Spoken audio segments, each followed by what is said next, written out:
even had the dealers calling me chicken for doing so. Turned them off. Next roll, 7 out. This led to an uproar and laughter at the table when I said, Casino trip, full of chips, wanna flip, double it. Welcome to the Full of Chips podcast, the only chips you'll never lose, where the stakes are high, the takes are bold, and the conversations are always full of chips. With your hosts, Chris, the Dice Degen, and Craig from Old Bay Craps. You're tuned in to Full of Chips, the podcast where we dive into our own experiences into the world of gambling and share stories straight from the casino floor. Whether you're a recreational gambler, a seasoned pro, or just curious what the buzz is all about, you're in the right place. Each week, we break down the games, talk to the experts, and bring you tips that could tilt the odds in your favor. So grab your lucky charm, stack your chips, and let's roll into today's episode. What is up, everybody? Welcome to episode 36 of the Full of Chips podcast with your hosts who are together right now. again. We are back, baby. Obviously, it's Dice Degen, Craig from Old Bay Craps, and we are in Atlantic City at Harris right now for the 10X multiplier. Full of Chips crew is back together, baby. Back together. We haven't been back together since August It's been a minute. of 2025. Been a minute. It's been a minute. And we hope that it doesn't have to be until next August. Hopefully we can get here again in Atlantic City for another multiplier prior to a year from now. Let's hope. Let's hope. Obviously not our normal setups, right? Because we're together. Right. We have our studio literally in a room right now, so it is what it is. But we're gonna bring you guys a mini trip report of sorts. Craig's been here for 2 days. I've been here for a day, aka 2 day. But Craig, I think we have to introduce something first. We right? do. I think let's introduce who did it, who's brought this to our attention, who's been the masterful crafter, if you will, that created these for us. Yes. So the folks at home know we talk about Lou a lot. Some of you know him as Sweet Lou. Some of you know him as Steel Legion. But Lou was kind enough to make us Full of Chips branded glassware. So for Craig and I today with our drinks, we're going to be drinking it out of the Full of Chips glassware exclusively from Sweet Lou. So Lou, thank you very much. I do want to kind of apologize to you, but I also don't really want to apologize to you, Lou. I'm talking directly to you. I've had these glasses for a couple months now, but I didn't want to debut the glass until Craig had his glass as well. So we're going to debut them together. So Lou, I'm sorry if you were expecting it earlier, but here it is now. All right, the Full of Chips glassware. Take a look at that. So you'll see, I'll get up close to the here you go. On one side, we have our pretty mugs, and on the other side, we have Full of Chips logo. These glasses are heavy, they are beautiful, and they are not shot glasses. They are drinking glasses, and there will be whiskey and bourbon and scotch to be drunk out of these. I don't think we can do another Full of Chips episode without using these. No, because if we go with empty glasses during this episode, we're going to get a lot of comments of why do I even bother watching your podcast? So we're gonna get to them right now. So and with magic, here they are. I'm So just we gonna want to give say you this thank you, Lou, from the Full of Chips podcast. Chris, what are we drinking, Chris? We are drinking, courtesy of Mr. Old Bay Craps, some Crown, a little bit of Diet Pepsi. That is correct. A little bit of diet. Delicious, though. Absolutely delicious. We're going to be enjoying this while we are talking. We're going to talk about our trip a little bit. So far, we do have a What the Fox segment coming up, too, because Stay tuned. Degen has a rant for all of you. It almost ended up as an FOC FOS award, but I think we're going to go with what the fuck. I think so. All right, Craig. So you got into town yesterday. Yeah. Right. How was your day yesterday? What happened yesterday? And we'll go a little bit into yesterday, and then we'll go into what we've gone to do so far today. All right. So as we always try to do with these 10-tier multipliers is the day that we're coming in, we always try to come in for the coffee run. And for some of us, that means 5 a.m. For some of us, that means 6 a.m. Yep. And for us that live a lot further away, that means like 8 a.m. So I got here Tuesday morning. I left the house at 5:30. Got here around 8. Of course, as soon as you get here, come over right over to the craps table. I don't even think I don't even know if I put luggage in. I might have put luggage in the room first and then went right back down to the craps table. And of course, first person I see is Lou, who always give a big hug to Lou. He's like family. Oh yeah. I even said, I even called him fam when I got to them. I didn't see Clay for a little bit later, but those two are like Laverne and Shirley at the craps table Yep. all day marathon. But Tuesday was an interesting day. I had my envelopes; they were all pressed out. The first 400, I was up 300. I was feeling good. Then we played a second session after like a late breakfast around 11, and then we played around 12, and that session did not go well. And then I had an envelope for the final session of the evening. It was kind of early evening, but it was one of those things where you look down at your watch and it was like 2:15. And then it's like you looked at it down again. I turned to Clay, and I was on the end, so was Clay. He was in the hook, and I said, Clay, it's 8:10.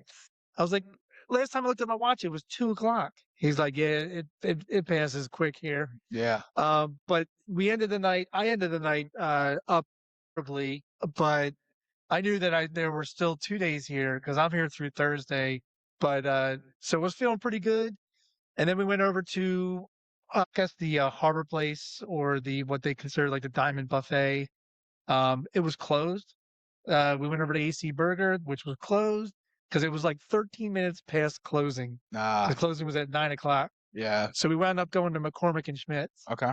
And that was the first time I had ever been there. And I have to say, even when I was telling my wife about it today, she's like, "Oh, okay. What'd you have there?" I had the lobster bisque with a smoked salmon. Nice. It was absolutely fantastic. I'm not going to go into what Clay and Lou had. If they want to tell you, they can come up on here and tell you. But it was like, it felt like a little bit of a victory meal. And then almost, I probably should have just said goodnight to Clay and Lou and said, you know what, guys, tell Chris we're gonna have to wait till the weekend to record the podcast. I'm just gonna go home, but I did not go home. I stayed, and the next morning came down for the coffee session, which I thought was going to start at 5:45, but there was nobody there at the table. And then a little bit later, this guy shows up. Uh, he came here, then he can go right into how today went. One thing I will say about Harris with the food, like the one thing I hate about staying here is food options because for me, there's one option in the morning, which is Coastal, right? And then like after that, it's a McCormick or like a Gordon's, but like in that midday time frame, unless you're going to the lounge, Right. there's nothing. No, there And it's miserable. Like I don't like Bob's Burgers or whatever. You have to rely on the buffet. Yeah. And I'm not a big fan, like even today, right? Like I ate pizza and like cold cuts and a shit ton of dessert. But we'll go into today so far. So right now when we're recording, it's like 8 o'clock at night. I got here at 7:15, 7:20, left my bags in the car, went to go get those when I went to check in later. Coffee run was okay. Was really, really bad for a really long time. Yeah. I had a $600 buy-in that I was down to $35, and DGen did one of those, threw it, and I went 555 on the ATS, nickel whirl, pass line bet for $15. There's my $35. About 30, high 30 rolls later, 19 paid box hits. I had 900 in front of me. Had 400 out on the felt. So I made a lot of bets. Obviously, for the first 10 rolls, I had no bets out there because I had no money. Like I needed pass line bets to win so I could start placing bets. And yes, I could have dipped into the wallet and grabbed more. But on this podcast, right, we preach a lot of discipline. And that wasn't something that I wanted to do. Like it was one of those things where it's like, if I, 7 out early here, whatever it may be, like, all right, bad session. We've got the rest of today and tomorrow, hopefully, to make it back up, right? We talked about comeback sessions. Well, here's a comeback for you, right? That $35 turned into 900 in the rack. Ended up coloring up 275, so that was good. Then you and I went over to the blackjack table, played a little bit of blackjack. Well, first I want to stop you because I actually bought in after you had already started rolling. Since I know that Chris likes to hit sixes and ace deuces, I think he was on the come out, and so I did a world bet like I usually do, $10 world bet for him. I was already late, getting up on the ATS, so I wasn't on any of that. Yeah. But something told me to start putting hardways down, and I believe I had a pressed up $13 hard six when you hit it. Yep. Because I remember you and I both walked away from the table screaming like, Yeah. yeah, It's good thing you brought this up actually, because that's where most of my money on that roll came from, was from hardways. yeah. So I started the roll with a craps number, right? So I got paid a little bit off the world bet that I had, and I didn't like full press it. I had like $6 sitting in my rack, so I put dollars on the hardways, and I threw a hard 4 right after I had set the point, and I threw a hard 4 right back after I hit it the first time. So I parlayed from 7 or from 1 to 8, hit it right back, and then I took it to 10. But yeah, the hard 6 is what really paid us, because I had it again, started $1, parlayed it to 10, and I hit it 3 more times after that. So I did something that I do occasional, and that's I'll go 20, 5 on each hard roll. And every roll, I'll use that as a chance to press it up $1. So that's how it went from a 5 all the way up to 13 on the hard 6, Nice. because it took that long to hit the next hard 6. Yep. And then it hit. And I think you still hit a 5-1-6 after that. Yeah. You probably hit, in my opinion, he hit about 9 to 10 sixes. Yeah, there was a lot. I know the highest I hit my hardway at was 20, and the dealers were trying to get me to press it up even higher, because the 20 that I hit it on was the 4th hard 6 that I had thrown without throwing an easy 6. And now typically I would be pressing those a little bit more aggressively, but I was down so bad in the rack that I was trying to bring as much money as possible in. So I was only pressing it a nickel. So I went from 1 to 10. I hit it at 10, full collect, didn't press. Then pressed it to 15 on the next hit and pressed it to 20. Hit it at 20. I did bump it up to a quarter, never hit it at a quarter, and I threw an easy 6. But yeah. I'm gonna blame East Coast Craps for getting me on this, because when things aren't going well, which happened a lot today, it does not go well in your rack. No. But last night is where he got me to start doing this, which was I normally play a 36-8, one hit, drop $1, go down to 18 each, and I'm only invested $1. East Coast Craps Clay decides, I'm seeing him going 36 on the 6-8. First hit goes to 42. You collect your 36 from your original bet. Okay. Same thing with the 8. Yeah. Goes to 42. Now you're collecting 2 green chips every hit. And you're paid for it. 3 times I had a 6 or an 8 up to 90. Nice. 3 times it did not hit for the 105, because I was going to take it down to 60. Yeah. Or I was going to try to go right to 180. Okay. But none of the bets I got up to $90 hit last night. I hit one $90 6 on my roll this morning, and that was it. But yeah, no, it was very tough sledding this morning until that roll. And that's the only reason I even made any money. Again, I was braille dumped. Like there was nothing in front of me. I was just shooting and hoping. And it worked out. And then we went to our get right game. Well, the get right game got me back even. Yeah, it did. I bought in for 200, won 300. It's actually part of the top 5. Okay. The other thing I really saved for the top 5, which I won't let on until we talk about it, but no, that got us back up. And then, of course, we made the dumb decision to go back to the craps table where we lost it to get to the get right game and then to begin with. But the get right game, Chris can attest to this. There were moments that I said, where we're winning and you could see the stacks getting bigger. And I'm like, really is the fucking get right game. Yeah, it is. And then, talking to the wife earlier today and telling her just about how the trip's been going so far. She goes, how you doing in Blackjack? I said, well, I played it. Well, at the time I talked to her, I said, I played it once and won 300 off of a $200 buy-in. Yep. But we played it again and I had just immediate $200 price. Yep. I told myself I'm not going to go below the 300 profit. So I went down and I lost 200. But you have to believe us. This dealer was hitting 21s and 20s left and right. Yep. It didn't matter what we did. You could press up your bet. You could take your bet down. You could, go to minimum bet. You could stand. You could hit. It did not matter what you did to improve your hand. you still lost to the dealer. Yeah.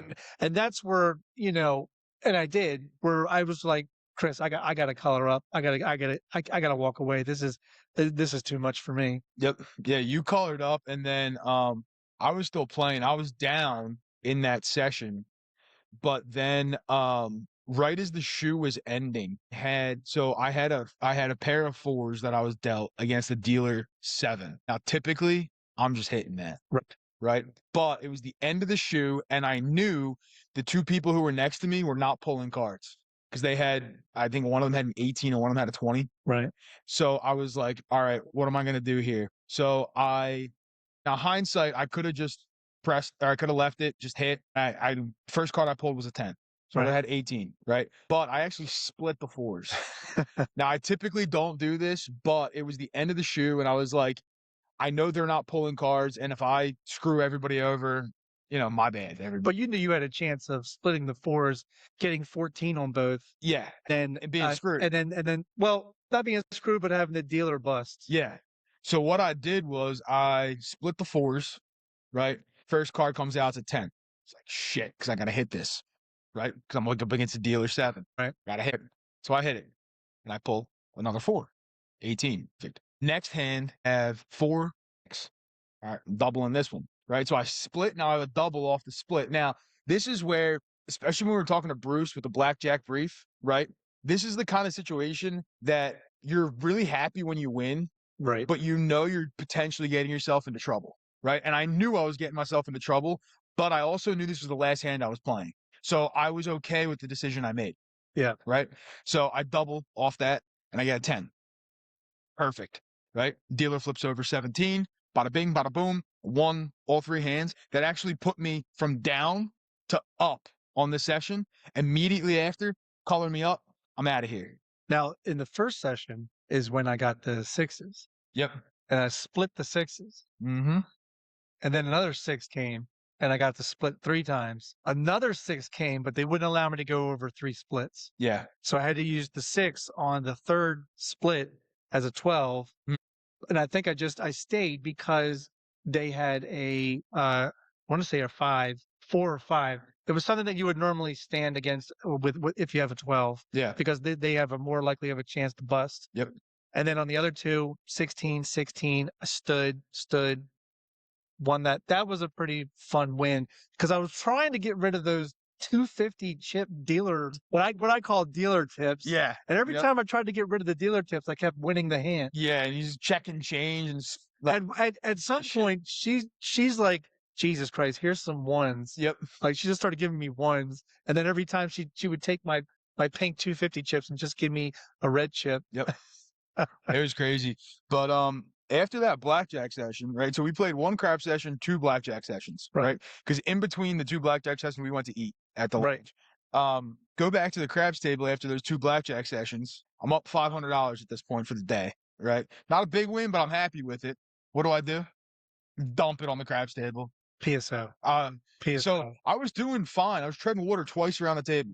It was fine. Up a little bit, down a little bit, whatever. And then we had 6 PSOs in a row, including me, right? And again, I'm not just saying like I was betting heavy on everybody because I wasn't, but I was betting on shooters that I know pretty well, right? I'm not going to name names because they don't need to be called out on the PSOs. But we still got, wiped out on a lot of that. But I will give it to us that a lot of times we turned our bets off. Yes. But it was right when we turned it back on. Yep. Next roll was a 7. Yeah. It was really brutal. So I lost the 500. So now I'm even, right? And we're like, all right, let's go record. And then we're like, we got to call the wives. So Greg goes call his wife, and Degen being a Degen. I'm walking towards the cage and I see a blackjack table.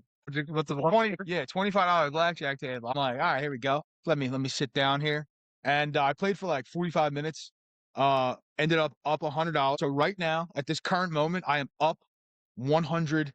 There you go. So not down, which is good. But that was another brutal blackjack session of I have great hands and I'm pushing at best, or dealer still beating me. It was just brutal everywhere. Yeah. I mean, we had, I would say the first blackjack session was very favorable to us. Yes. And we probably should have stayed for another shoe. Probably. But I had that feeling like I was already way over what I bought in for. Mm-hmm. You know, I bought in for 2, won 3. So I was like, I'm ready to, I think you said, are you ready to color up? Yeah. I was like, I can color up now. Yep. And I think it was maybe we should, that was an instance where, and we don't talk about that much. Yeah.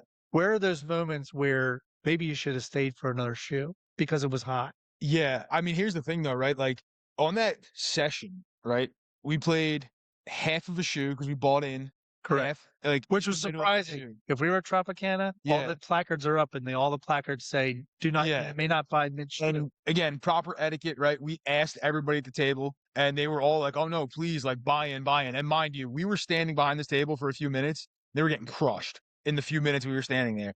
And we were like, let's sit down. And then the dealer was trying to get us to buy in. And then we asked, you know, do you guys mind? And the 3 people who were there said, no, like, please buy in.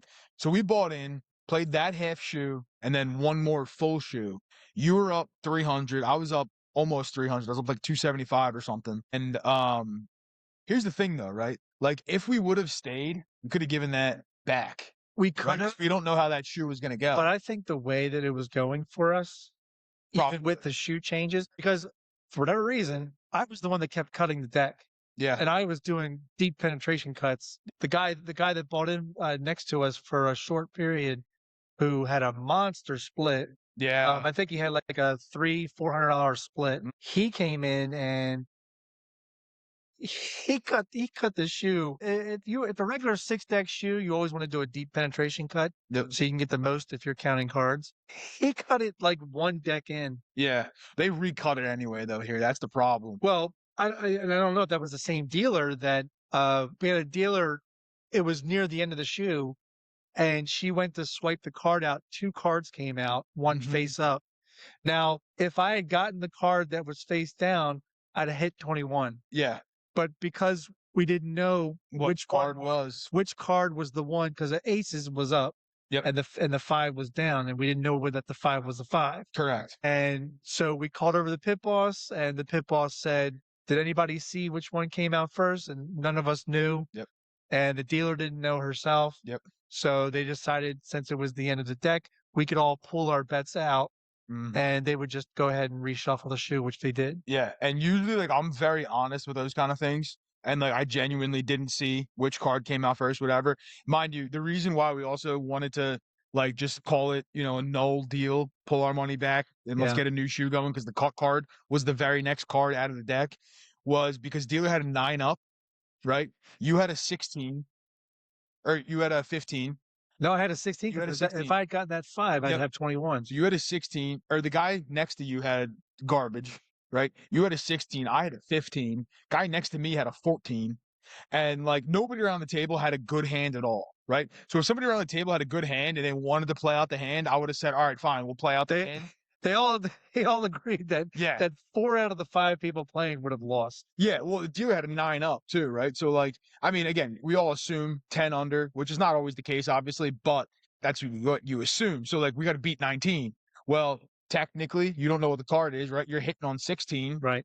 You only got a handful of cards, right? I'm going to hit on the 15. She could have easily just handed me the ace, Yeah, which would have put me at 16 yeah, which you would have 16 hit, or 17, which I and then you would have busted, right? Yeah. And then I would have had to hit with a 16 or a 15 in front of me. Could have busted, right? And anything higher than 6, I'm busting. because we don't know what was in the shoe post. After that, Just the exactly. cut card.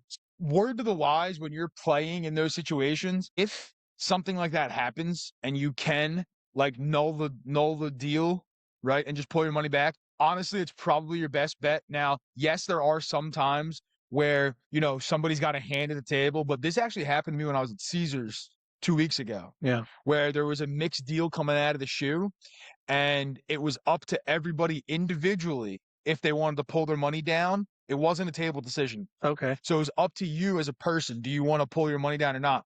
And again, in that situation, dealer had a 10 up. I had a 16. Just like pull that shit back, Right. right? Because I don't want to hit that, right? I know I have to, but I don't want to. Right. So I pulled my money back, right? And by me pulling my money back, I was sitting in position 1. By me pulling my money back, table win, because I had a 16. I didn't hit. I just pulled my money back. Guy next to me is doubling on a 10. Right. Right now, I personally do not double with a 10, with the dealer's got a 10 up. Right. It's a losing battle, but he won double. Well, next card out of the deck was a 10. Right. Rest of the table goes around. Dealer had a 6 underneath. Next card, 10 bust. So everybody at the table won except for me, but I pulled my money back and I was happy to pull my money back. Lost. Even as a win. Even as a win. I don't care what table game you're playing. If you do, again, you got to go with the kind of the courtesy of the table, right? Like if in that situation, right, I had a 20 when the null deal was coming, like I would have been, I kind of want to play this. Now, if I had a minimum bet on the table, I would have been like, whatever. I don't really care that much. But if there are people at the table who have hands, like it's really up to them if they want to play it. If it has to be table decision. If it's not a table decision and you can pull your money down, then you do whatever you feel right. But again, when you have a typical bust hand, I don't want to hit that shit. Like give me my money back. I'll gladly sit out the hand. I thought things during the first shoe was very favorable. Yep. To us. Definitely. The second time we played, it seemed to be quick losses, quick. Like, yeah. And because we had a fast dealer too. Like, it was one of the ones you really like here. She was very good. She's just really fast. Really fast. When she's really fast, you see bust, 21. Yeah. Like, oh, it doesn't help, man. No. And like, I love her because she knows what you're going to do before you're even going to do it. Oh, what's great about her dealing is that she's so fast is that she doesn't give you the opportunity to say stand. Yeah. She just flips the next card to you. And if you get to a certain number under 20 or 21, she stops you for yourself. Yeah. But like she also kind of learns how you play. So like she was my dealer back in February when I had a really good blackjack session. And it was just me and her. And like after a while, she knew what I was doing in every situation, right? And even though I'm not playing basic strategy, I'm playing my own modified version of basic strategy, right? She learned very quickly what I was going to do, right? She knew I'm not doubling on a lot of hands, right? I'm not splitting a lot of things because, again, as we talked with Bruce, right? You start doubling, you start splitting. Well, now you got 2 hands out there technically that you can lose, right? You introduce a lot of bankroll volatility, swings and stuff like that. So she knew that basically dealer 3 through 6 and I got a 10 or an 11, I'm going to double that, right? Same thing with splits. But if she had 8, 9 face up, she knows I'm not doubling. She's just pulling me a card. Well, here's the thing, and we're not going to name her for legit reasons, is because she actually helped out the player that was next to me. But she does that a lot. Because she pulled the card and the guy went, stand, I want to stand. But he had his hand up like this. So he didn't for the camera. Yep. For the camera, he didn't go like this for stand. He had his hand up like this. And he's like, I think I'm going to stand. She knows the card that she pulled. She's like, are you sure? Yeah. Are you sure? Are you sure? And then he finally was like, okay, I'll hit. And he hit and he had 21. Yep. So she's done that. So it never happened to me because she knows what I'm going to do before I even do it. But when I was in February, when I was playing the table, it happened twice where people were like thinking about, again, dealer's got a card that you should be hitting a 15 or 16 against. Right. And people are like, I want to stand. And she's like, are you sure? Are you really sure you want to stand? And again, she knows what the card is. Right. She's trying to, help you out. Get the card. I think she also, one other time when she did the looking under the mirror, or where they moved the cards under the mirror to see if they have 21, she knew she didn't have 21. And I think she helped out somebody else. Hey, shout out. You know who you are if you're watching this. Probably not. Right. But you know who you are. Won't name you because we love you. And plus, there are dealers at Tropicana who seem to be cutthroat and are willing to just laugh at all of us gamblers who come and try to play. Oh, yeah. Because when I lost, and she was a fast dealer herself, but when I lost, I don't know, $200 in what seemed like 15 minutes, she could have cared less. Yep. She wasn't even there to help me. She was just like, how quickly can I get this guy off the table? Yeah. And I was all too happy to like hit, bust. Mm-hmm. I'm like, ah, shit. Yeah, no, it's all dealer dependent. And I think for the most part today, we've had some pretty good dealers. Like the only time that I didn't really like the dealers, and it's not that I don't like the dealers, because I know some of them will probably watch this or they will get wind of this. So if you do, sorry. But like some of the afternoon crew on the craps table is horrifically slow. Yeah. And they slow down the pace of the game. They get the bets wrong too. They get the bets wrong. And then they're just like, we're waiting and we're waiting. And like the stick is standing there waiting to send the dice out, but they're still like cutting chips and figuring out where they go. And I'm sitting here, I'm like, just why don't you lock the chips up in the back? Don't put them in the cum. lock them up in the back Right. and let the dice Let the go. person roll. Because there was numerous occasions where that slowdown of pace, I'm not going to say that caused the 7, but when you're sitting there as a shooter, right? Like, and you're waiting, Yeah. and you're waiting, and you're waiting, it makes it really hard to stay in that rhythm that you're in. That's why on that roll that I had this morning, I was in a rhythm. I was in a like flow state. Oh, Because great crew in the morning, by the way, at Harris, right? We have, I mean, Mike, Terry, Jess, right? all of them are fast. Daniel. All are the kind that like curl your bet to you. Oh, like, yeah. It's all precise Yes. and fast. And they're like, again, they also know what you're going to do before you even do it most of the time, right? Unless you start changing things up. But it was to the point where it was like just consistent with getting the dice right back to me. And I was like, perfect. All right, let's go. The other thing with this too, right, is there was a lot of members of the crew on the table, right? So the etiquette is there to Right. not throw late bets, know what the bets are, right? You already know what your move is. You don't, try to confuse the dealers or anything. You just keep it going. No $54 bets on the 6-8. Get the dice back to the shooter and let's keep going. Let's not knock him out of the group. So no, it was really, really good. Overall though, I would say today, I mean, it's been good, right? Again, we're here to make money. It's been good for him, but it's been brutal for me. But I will say that there were moments. Yeah, There were definitely. some nice moments because I did happen to hit the tall, Yes, you did. which I think was the first Wasn't tall on hit it. all day. Like a freaking idiot. Because DJ's sitting over here chit-chatting, forgetting to place his bets. And yeah, I wasn't on Craig's tall. So I played at the craps table today for I think like 6 hours total, maybe even longer. There's been 2 times I haven't placed the ATS, Yeah. right? One was on you because I forgot. Like I didn't do it. Like I'm sitting there. And then as soon as you threw the point, I'm like, I don't have an ATS up there. Are you kidding me? And like, I'm like, oh shit. All right, fine. Maybe I'll hit it, maybe not, whatever. And like, I'm not the sour puss who's sitting there like, well, I hope you throw a 7 because I'm not on the ATS. Like, Right. no, I want you to hit it for you and for everybody else on the table. Which I didn't think I just needed the aces for the the, all. yeah, for the all. So I didn't have it on you when you hit it. And then there was a girl who was shooting who I didn't put it up on her for some reason too. I had place bets on her, forgot the ATS. She hit the tall also. So 6 hours at the table today, and there was people at the table the whole time. Craig was the first one who hit a side of the ATS today. Yeah, Right. not on it. I was on the table for both of them, and I wasn't on either one of them. And that pisses me off because I was betting it, right? Right. It's not No, like he was consistently betting yeah, it. it's not like I'm just sitting there like arbitrarily betting it. Like I was betting it on everybody that I bet on, right? There was people that I didn't bet on at all. No, I actually for the first time ever at a tier multiplier, I skipped shooters. Mm-hmm. And if I Once knew it's I wasn't, that bad, yeah, I had to. and if I know I'm not betting on you, I'm not going to throw the bonus up there, right? So like if you hit it, to me, I wasn't betting on you anyway. So like I can't be like, oh, I would have had it. On you, I should have had it. But again, I got distracted. But here's the thing too, right? Like we say during the multipliers, right?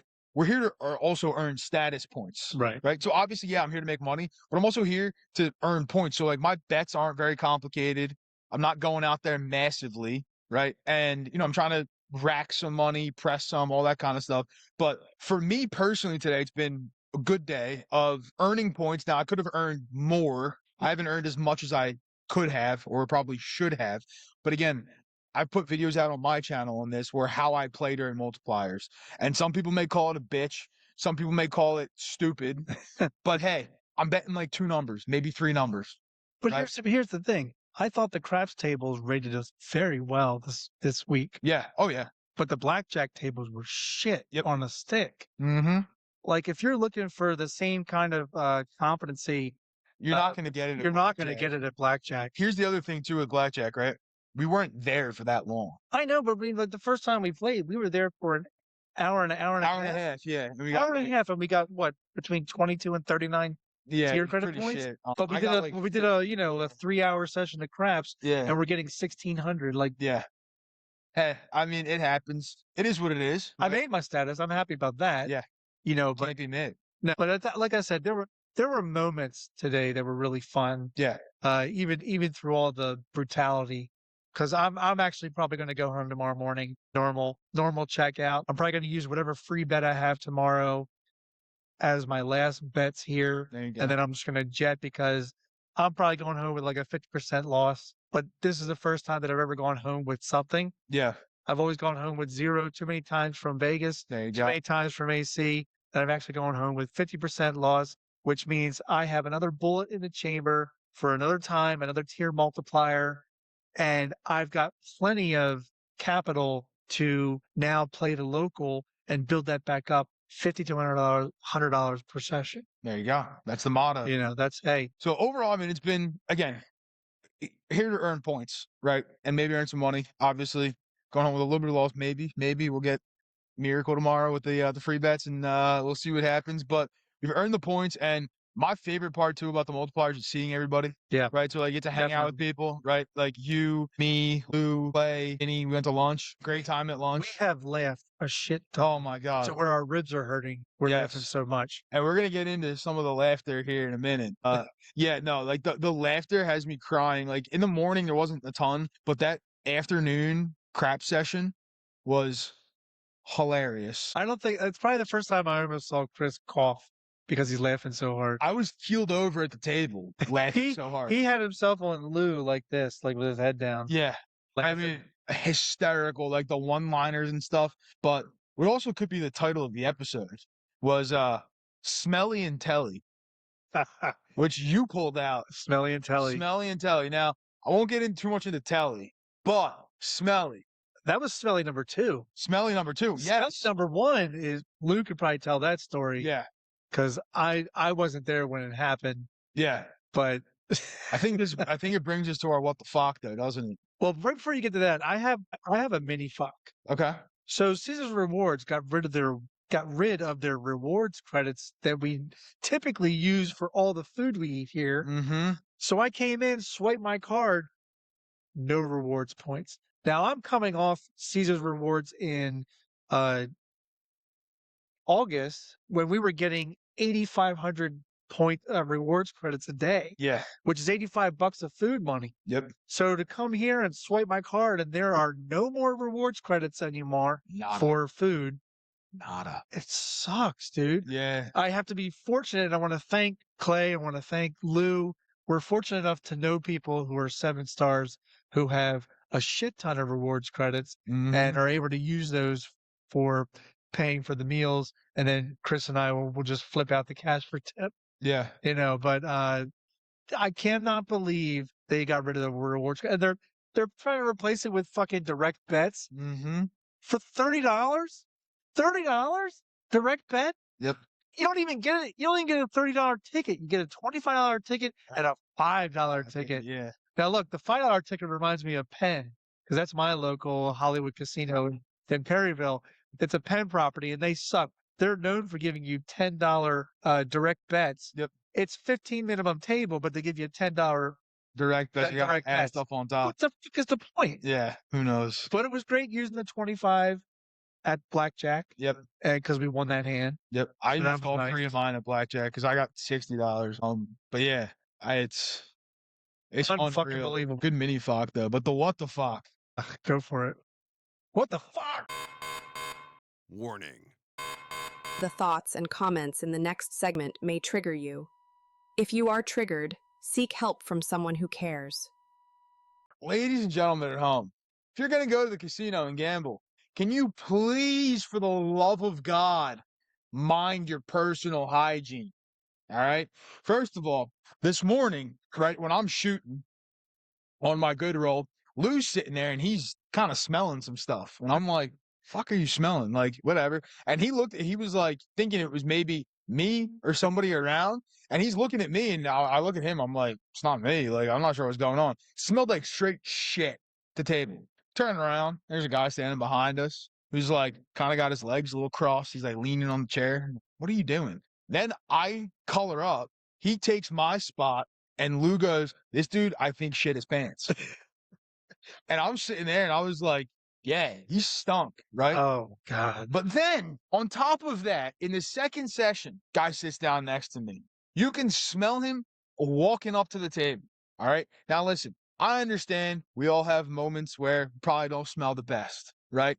It happens to everybody. Yes, you know, there's certain times where you probably don't smell good, right? I'm coming back from like a long run, probably don't smell that good, right? When you're baking in the sun, you smell metallic. Yeah, but like I'm gonna go take a shower, right? This guy pulls up to the table, stunk, straight BO, and I'm like, dude, deodorant, cologne, something, Toothbrush, I don't know. like something, and like it's to the point where Lou and I had to get up from the table multiple times because it was so bad. And like again, Shoot next to that guy. same. Like, and like, listen, I get it, right? Like sometimes, again, I'm not gonna fault you if you don't smell good all the time, but like, I mean, like deodorant, like I'll go buy you freaking deodorant. Like, please use that. And again, for the people at home, like if you're being mindful, like give yourself a sniff. Like, know what's going on here because this was ridiculously brutal to the point where I had a headache leaving the table. And on top of that was the bad session that I lost. So I was doubly pissed off because I'm losing, right? And I'm not pissed off because I'm losing. I'm just pissed off at how 6 PSOs is what wipes me out with a bunch of good shooters being myself, right? Then I got to sit there and smell that. I'm like, oh my God. So please, people at home, personal hygiene, brush your damn teeth, deodorant. If you're going to go to the tables or you're going to go do something, please, like, mind what you smell like because it's miserable for everybody at the table if you smell like shit. It's horrible. That's absolutely horrible. Fuck. What literally, what the fuck? Like, I don't know. I mean, how can you show up to the casino knowing that you smell so bad? Like, are you trying to win money to go take a shower? Like, I don't know. And like this person I know is staying here. Every room in this place has a shower, and they all come with freaking soap and conditioner and shampoo. Look, we expected a Tropicana because people are coming in off the beach. So yeah, they smell like they've been baking in the sun for 8 Yeah, like banana boat or some shit. Which I also hate that smell. some coconut oil or something. Yeah. But no, like mind your hygiene, please. But no, we're on the bay side. So yeah. Well, what's your excuse? this guy smelled like he walked out of the bay. Well, I was talking to somebody this morning who said that their shower didn't work. They had turned the valve off. Oh, there you go. So That's another what the fuck. The TVs in Harris don't work. Like right. TVs in the rooms, not working, right? TVs downstairs. I was watching the same clip, well, not even the same clip, it was a freeze frame, basically, of Sports Center for 4 hours. Like, Harris, fix your shit. Seriously. What the fuck? Seriously. We're gonna complain to the front desk and we're gonna get some kind of rewards for some refund out of something. Need something. Because that's brutal. Not that I'm watching TV, but yeah, it is what it is. Yeah, Anyway, but I had to watch the Suns Nuggets game last night on my laptop. yeah, terrible. I'm like, you know how far away the laptop is from where I'm laying in bed trying to watch TV. Miserable. I But could see a couple of stick figures throwing a ball in a basket. That's about it. what team scored? I can't even see the colors. Oh my God. It's been an interesting trip, that's for sure. It has been an interesting trip. But Craig, I think it's time for our top 5. Time for the top 5.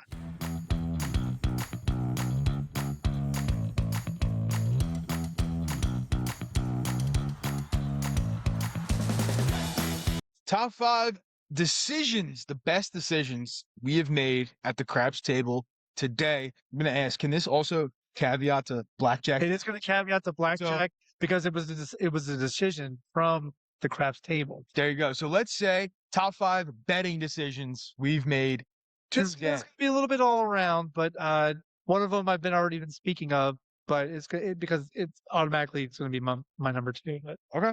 no, number 1. But number 5, best decisions made at the craps table today. Starting small, just 6 and 8 each shooter. Goal was to get out of the hand as quick as possible. Yep. It takes 2 hits to get out of the hand when you go 18 each. I will blame Clay because he's going to lead me into my number 4.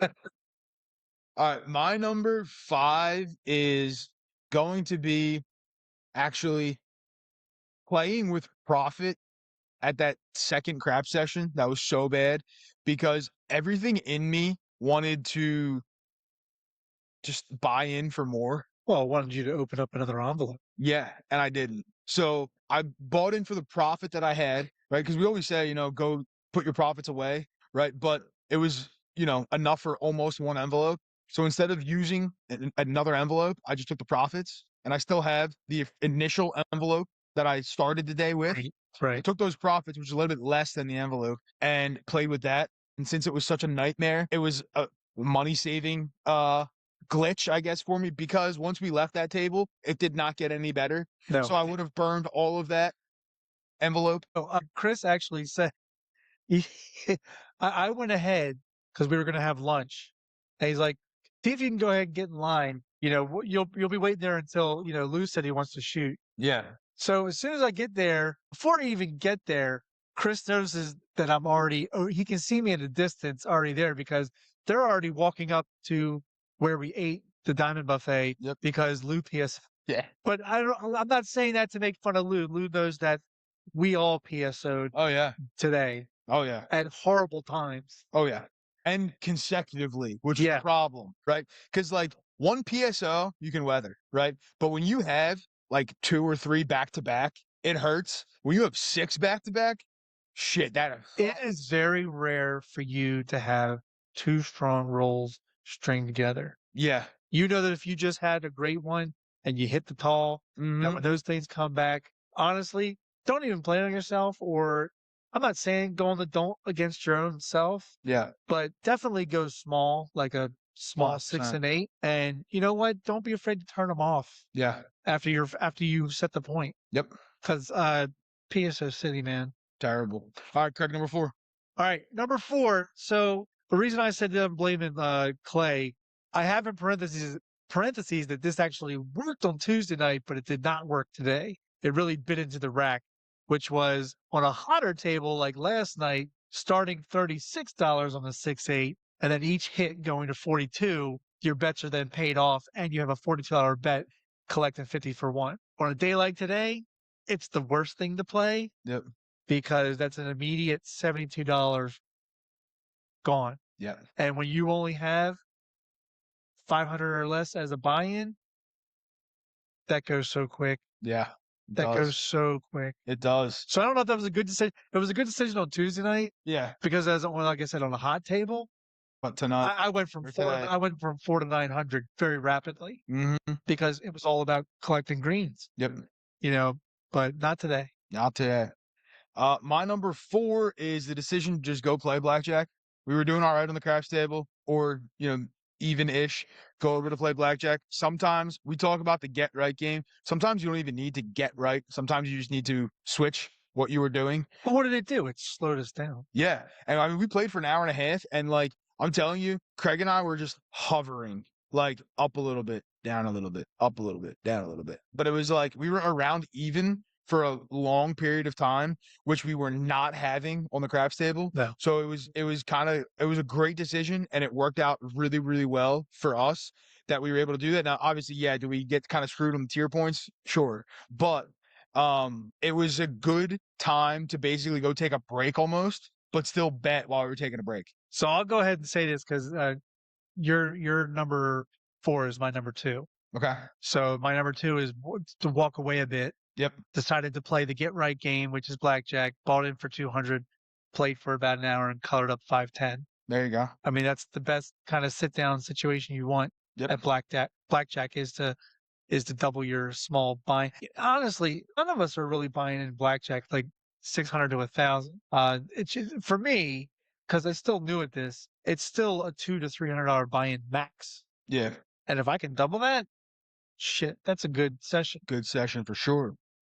My number 3 is the splitting fours that I did, which again, I know it could have got me into trouble, and it probably should have gotten me into trouble, but it didn't. And it actually worked out very, very well for me. Brought me from down a little bit to actually up, which led to me coloring up. So sometimes, when you think you should kind of go for it and make that choice, sometimes it's good. So that decision to do that, I viewed really, really well because that was like almost $175 swing for me as opposed to what it could have been. So if I wouldn't have done that, I would have been coloring up for a loss. And in that instance, I colored up for a win. Yeah. So I included this as my number 3. I just did my number 2. Is to stop playing altogether and go home with a $50, 50% loss only, because it's another bullet in the chamber. the plus is I made diamond status today. Yep. Or diamond, sorry, diamond plus. Yeah. Diamond plus. And this opens the door because it's only March. Yeah. So this opens the door for if I can get to 2 more multipliers, we're looking at Diamond Elite, Oh yeah, easy. which I've never been before. And it comes with a few amenities that I would like to see. Few Perks. perks. Yes, Few sir. perks. All right, my number 2 is listening to my gut and turning bets off. So sometimes, right, people have superstitions with multiple horns in a row or dice off the table. I have been very, very deliberate today. Back-to-back horns or dice off the table. I have turned my bets off every single time. And it may be like a, causality fallacy that I notice it because I'm doing it, but it has saved me more often than not today alone because I can't tell you how many times somebody has thrown 2 horns in a row and followed that up with a 7 or threw dice off the table and then a 7 came. So turning bets off in those instances today has been very, very good for me. And I have done it every single time. That's awesome. Were you looking at my list? Is that number 1? Because my number 1. There you go. And the reason I'm saying this is because this garnered one of the biggest laughs of the afternoon. Okay. So turning off bets is my number 1 when the gut tells you to. Even had the dealers calling me chicken for doing so. Turned them off. Next roll, 7 out. This led to an uproar and laughter at the table when I said, "Who's the pussy now, yow?" And it was absolutely funny as shit. That's what had me keeled over at the table today. Yes. Like I was actually head in my arms, keeled onto the table. It was hilarious. And he didn't even know what to do. Like he was just standing there. He had not a frigging clue. He just called me chicken for taking my. Actually, I took the bets down. You I did. didn't just turn them off. I said, just take all my bets down. Yep. And he's It like, worked out. He's like, "What are you, chicken?" Yeah. Next roll, 7. You look like a genius, let me tell you. No, that was great. I love that one for number 1. My number 1 is when you know you're throwing a certain way, bet that way. And there's only a handful of people that like you can really, let's say, trust, but you should have a lot of trust in yourself.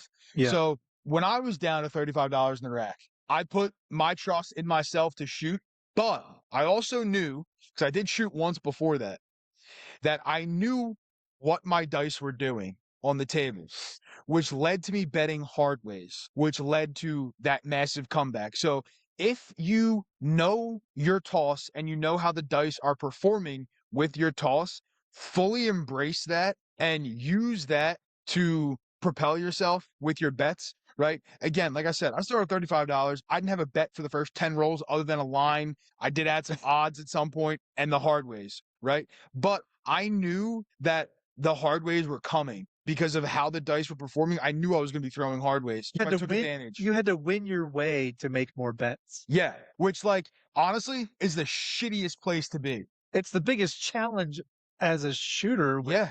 with little money to play with. Yep. And I'd never hit a side, right? So like I know a lot of people think, oh, you had a good roll, but you probably hit a side. I didn't catch a side. I reset the ATS 3 times. Every single time I reset it, I was a number away from a side or 1 number away from both sides. And I kept resetting the ATS on the come out rolls, Yeah. right? So like I didn't do it with a bonus bet technically. Like, yeah, the hard ways could be considered a bonus, but it's not like one of those like, oh, if it hits, it hits. It was one of those where I am actively seeking to throw Right. the hard ways because I knew exactly what my dice were doing, right? My first toss, I used a set and it worked for a few rolls. I broke about even on that toss, right? But I analyzed what the dice were doing and I knew, all right, double pitching a little bit. If I switch to this set, I'm going to get hard ways. Well, guess what? You can't throw with the hard ways. You can't throw a 7 if you're throwing hard ways, Right. right? So switch to that set. What did I throw? Hard ways all over the place. So I use that to make my informed betting decisions. And like you said, right, there is no bigger challenge as a shooter when you have the dice in your hands. And the only way this session could potentially get decent is if you can win some money to maybe stay at the table, or you win enough money that you're up on the session magically. I don't remember if it was before or after you hit the hard 6. And it was just like a couple rolls later or a couple rolls leading to the hard 6. But you had hit a 5-3-8 Mm-hmm. And then so I lost my hard 8. Yep. Very next roll was a hard 8. Yep. And I was like, I'm not going to get paid on that. Yeah. I hit every hard way multiple times. The only one I didn't hit more than once actually was the hard 10. I only threw one hard 10. I threw 2 hard 8s. I want to say I threw 3 or 4 hard 4s, and I threw 4 or 5 hard 6s. So It was ridiculous. we'll take it. It was lovely.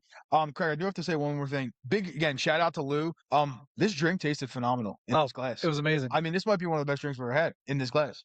Phenomenal. Shout out, Lou. Thank you. Thank you, Lou. Thank you, Lou. All right, Craig, our tip of the episode. What is it? All right. I think this is a very good tip, and I'm kind of playing towards this tip myself for this trip, which is whether you're up or you're down, that envelope is done. Yep. What do we mean by that? If you planned, like we talk about on the episodes, if you plan for a trip, you have to plan for multiple sessions and multiple envelopes, Mm-hmm. and you don't dip into another session's envelope if you lose your previous session. So if you're done, and you have to count it as a loss.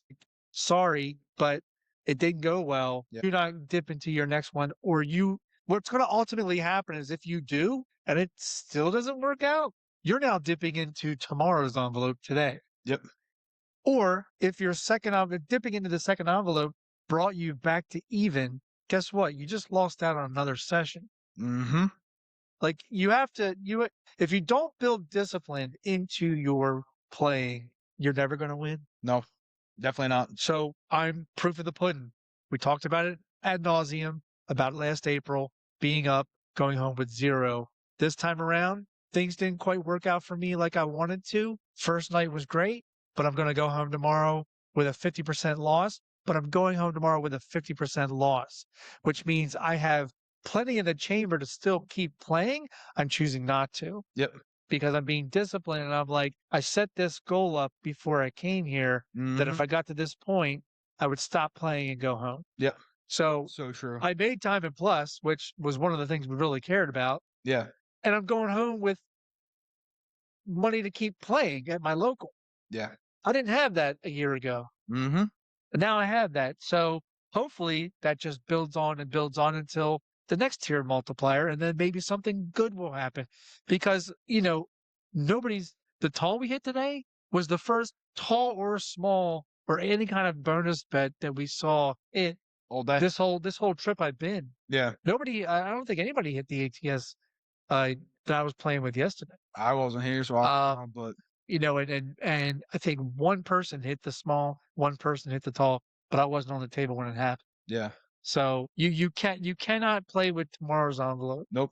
And that's, again, very poignant because, again, I could have grabbed more money out of my pocket, right? I had more money because at that time I had ejected my room yet. So, Yeah. And for folks at home who don't know, right? I'm not leaving my money in the car. Right. All that money was on me. Right. All the money I brought for this trip was on me at that time. I had plenty of money to go sit there, right? We talked about it. I was setting up 6 envelopes, right? 3 for today, 3 for tomorrow, right? I have played now multiple sessions. I'm in profit. I haven't touched envelope 2 or 3 yet, right? For today. Right. Now, I could have touched envelope 2 because technically speaking, I knew that coffee run was going to go until the Diamond Lounge opened up. Right. Right. So like if I wanted to be all, I'm going to dip into this because I know I'm going to be playing technically an afternoon session right now.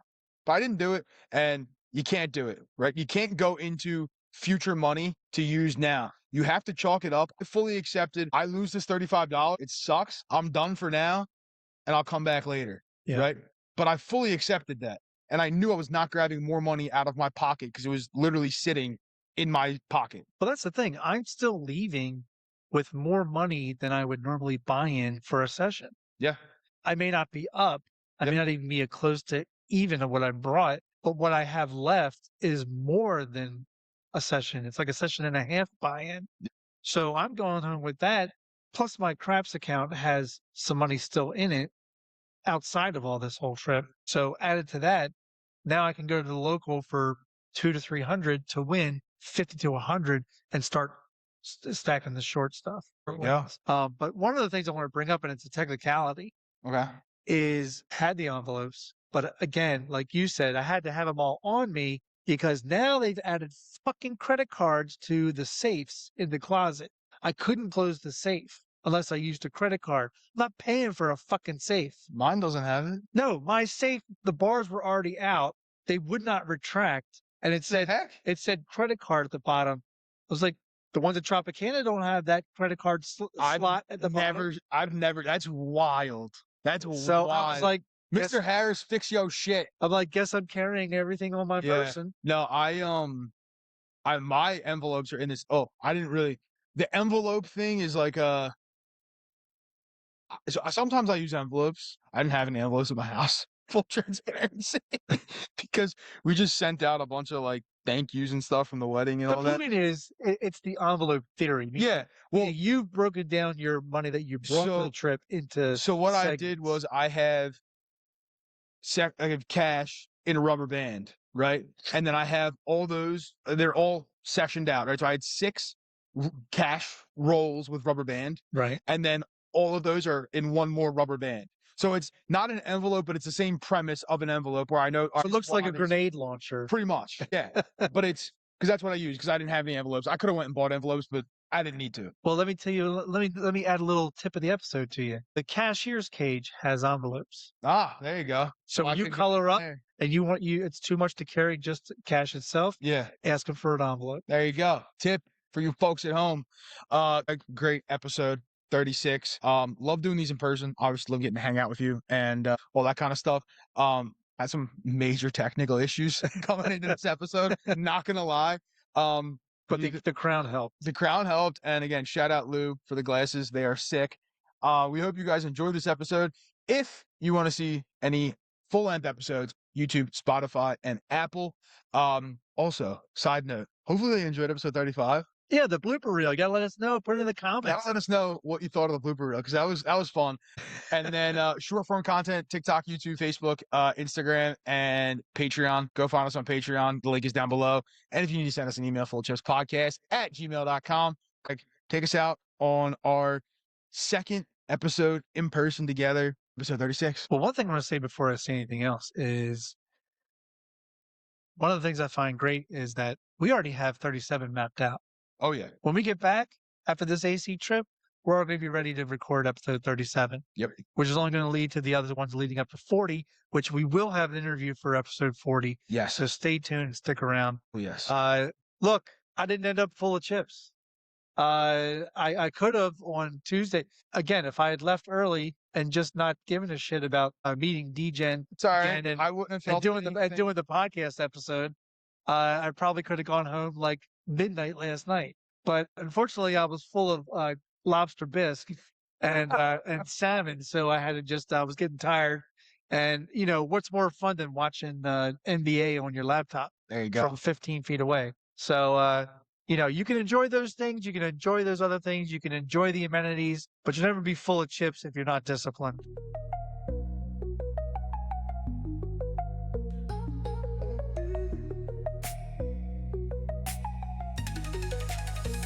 And the